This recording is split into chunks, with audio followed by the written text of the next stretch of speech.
خوب جاننا چاہیے کہ سب سے زیادہ اہم مطلب اور سب سے بڑا مقصد محبت خداوند عز و جل ہے۔ زندگی کا بڑا مقصد، اصل مقصد اللہ کی محبت دل کے اندر ڈالنے کا کام زندگی کا مقصد ہے۔ اللہ پاک نے اپنے بندے کو بنایا محبت کے واسطے، اس لیے بنایا آیا۔ منیر صاحب مرحوم نے کہا کہ میں نے انجیل میں پڑھا ہے کہ اس کائنات کی تخلیق سے پہلے اللہ پاک کا عرش پانی پر تھا، اور یہ بات قرآن کریم سے بھی ثابت ہے کہ اللہ پاک کا عرش پانی پر تھا، اور پانی کا ہی بنا ہوا خانہ خدا تھا جو استوا تھا، یعنی کھڑا تھا، اور فرشتے اس کا طواف کرتے تھے، بس یہی تھا۔ پھر انہوں نے کہا کہ اللہ پاک نے پانی میں اپنا عکس دیکھا، اللہ پاک کو اپنے عکس پر حسن جمال لازوال بے مثال پر پیار آ گیا، خود پر عاشق ہو گیا۔ اب چاہا عشق کا اظہار ہو، تو چاہا کہ ایسا کوئی ہو کہ جو مجھے چاہے، میرے حسن کو چاہے، اور اس کو بھی میں ایسا بناؤں کہ میں اس کو چاہوں، وہ مجھے چاہے۔ باہم محبت کی ایک فضا اس خیال کے آتے ہی، اب وہ بات منیر صاحب کی وہاں رہ گئی، اب بات آگے چل رہی۔ وہ تو یہاں تک تھی کہ اپنا عکس دیکھا اور اپنا پر عاشق ہوا، اب بات ان کے بعد کی یہ بات اب جو چلی، یہ بات آگے کی ہے کہ تو پھر اللہ پاک کے جیسے ارادہ ہوا نا، ارادہ اس بات کا،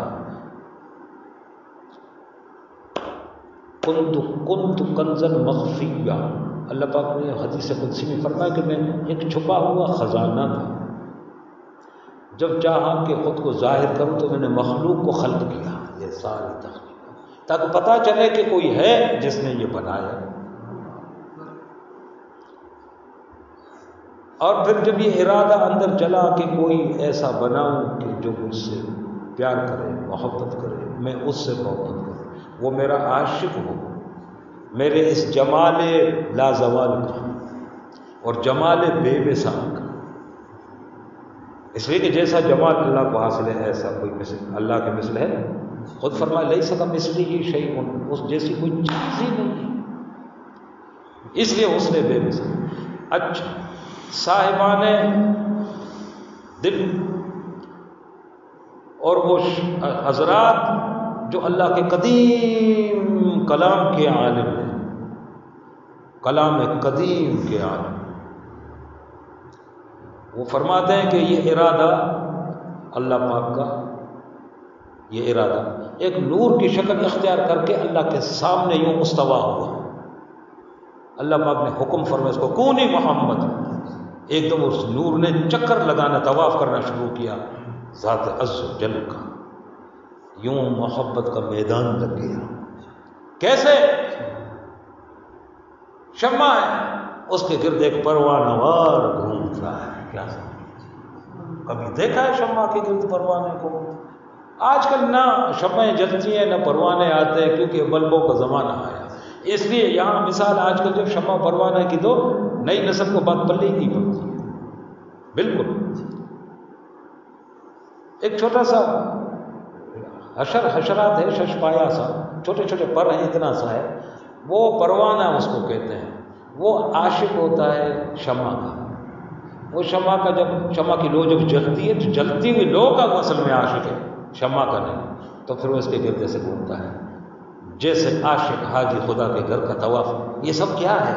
یہ سب علامتیں ہیں عشق خدا بندی کی، اس لیے کہ بات بنتی ہے محبت سے، محبت مسبب۔ میرے شیخ فرمایا کرتے تھے، ایک شعر، محبت مسبب، محبت سے ہوتے ہیں کار عجب، فرمایا کہ محبت بڑے کام کی چیز ہے،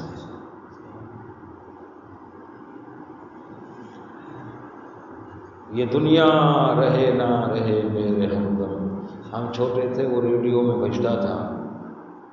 بجتا تھا، بظاہر گانا تھا لیکن بات بڑی پکی سکی سچی، پکی اور ٹھکی. وہ کہے یہ دنیا رہے نہ رہے میرے ہمدم، کہانی محبت کی زندہ رہے.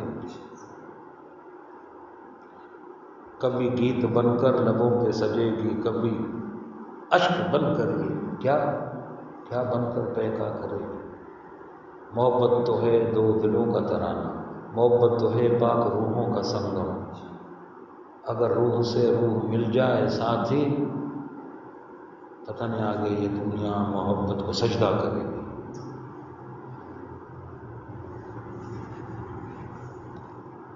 بندے کی خلق کا مقصد معبود سے محبت. اللہ نے بندے کو اس لیے بنایا یہ مجھ سے محبت کرے. بندہ یہاں آیا اللہ کو بھول گیا، اور یہاں کے لوگوں سے محبت، یہاں کی چیزوں سے محبت، وہ بھی اسی کی بنائی ہوئی ہے.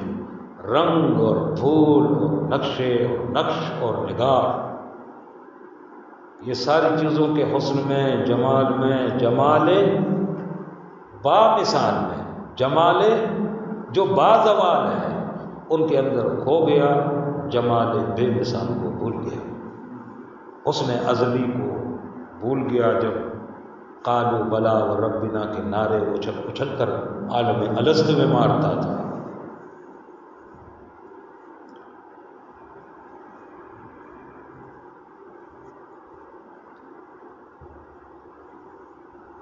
پھر وہ زندگی کے مقصد کو بھول گیا، اپنے بنائے جانے کے مقصد کو بھول گیا. لیکن ان میں سے جو عقل مند آدمی ہیں نا جی ہاں، وہ جس شے میں قیام نہیں دیکھتا، کہ جس چیز کو دیکھتا ہے کہ یہ باقی رہنے والی ہے تو نہیں، پھر اس پر کیوں دل کا لگانا، دل کا پھنسانا، دل کا اٹکانا. ایسی حماقت بلا کوئی کیوں کرے. عقل مند پھر یہ سوچتا ہے. اور جس شے میں طلوع و زوال ہے، فنا ہے، یعنی بقا نہیں ہے، باقی رہنے والی نہیں ہے، اس پر وہ دانا آدمی کبھی نگاہ نہیں ڈالتا.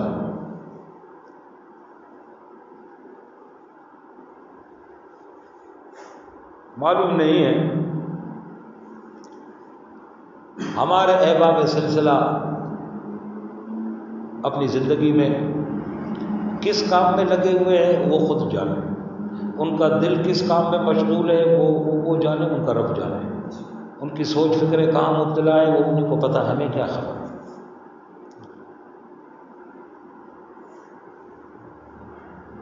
مگر یاد رکھو کہ جس شے میں ثبات نہیں ہے اس سے دل کو لگانا مناسب نہیں ہے. جس چیز کو فنا ہے، ختم ہونا ہے، مٹ جانا ہے، دل جیسی قیمتی چیز کو اس سے لگانا یہ روا نہیں ہے. بہت بڑا خسارہ، بڑے نقصان کی بات ہے. یہ دنیا ایک ایسی معشوقہ ہے جس میں کوئی مہر وفا نہیں. یہ وہ معشوقہ ہے جس کے اندر کوئی مہر اور وفا نہیں ہے. امید لگائی ہے تو نے اس سے مہر و وفا کی، اور دل کو لگا دیا تو نے اس پر. بس کیا ہے، اور نخرے کرنے اور ٹھنکنے کے سوا اس کو اور کام ہی کیا ہے. اس کا عاشق کبھی بامراد نہیں ہوتا.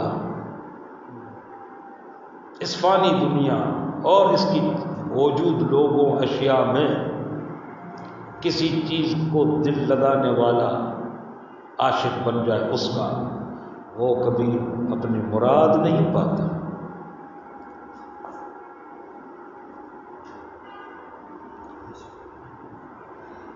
سبحان ربک رب العزة عما یصفون وسلام علی المرسلین والحمد للہ رب العالمین. سننے کا چسک. کچھ لوگ ہوتے ہیں عمل نہیں کرتے، صرف سننے کے چسک کے لیے سنتے ہیں. وہ چاہتے ہیں حضرت کوئی بیان کرے تاکہ ہم چسکا لیں. چسکا وہ چسکا لیتے ہیں، ان کو ہم جانتے ہیں چسکے والوں کو. پھر کبھی اتنا جوش آتا ہے دل کرتا ہے بیان ہی نہ کرو. کیوں؟ وہ عمل نہیں کرتا.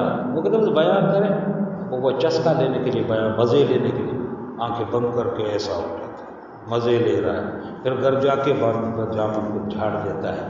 دوسرے دن کو آتا ہے، پتہ چلا رات جیسے یہ اس مجلس میں تھا ہی نہیں. بات کو پتہ نہیں کتنے سمجھ.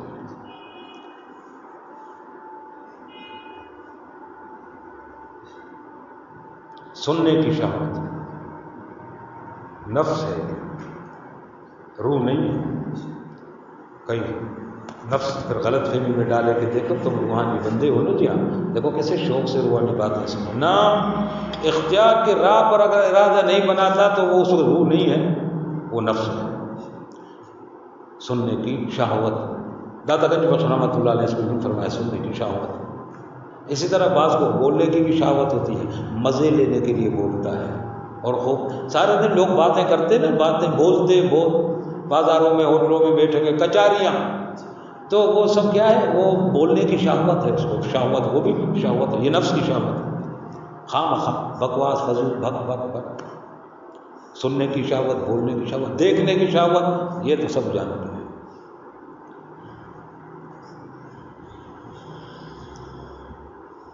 قرآن کو دیکھو، قبرستان کو دیکھو، اللہ والے کو دیکھو، اللہ کے عاشق کو دیکھو، تصور میں اللہ کے محبوب کو دیکھو، مدینہ دیکھو، مکہ دیکھو، اور کچھ نہیں دیکھتے کسی اللہ والے کی قبر کو دیکھو.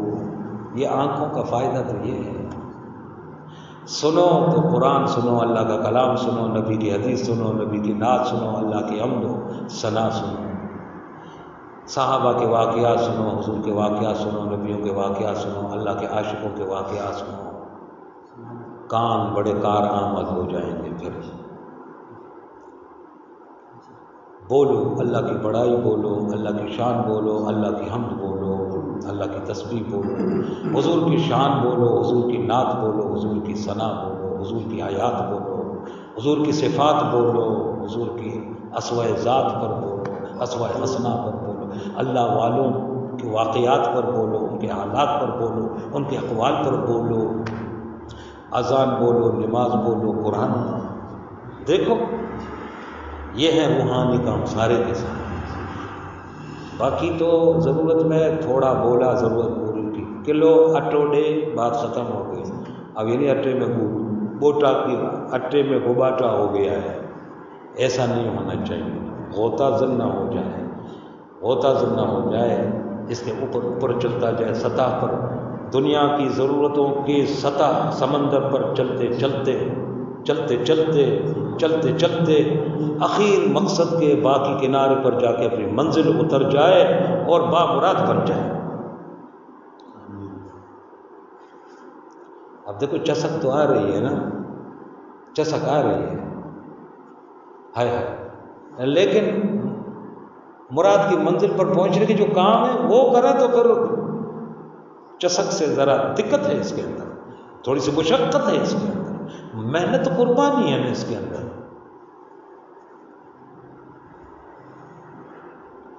واضح ایسا نہیں ہے کہ وہ چسک سننے کی لے کر بس بولتا رہے، بول رہی پپیہا بول، بول رہی پپیہا بول. پپیہا سمجھتے ہندی زبان میں کوئل کو پپیہا کہتے ہیں، کوئل کو. دیکھو اس کی کوک کتنی پیاری ہے نا، سبحان اللہ، لیکن اس کی کوک کو خلق کرنے والا خود کتنا پیارا ہے. تو پھر اس پر کتنا پیار آنا چاہیے، پیار ہے.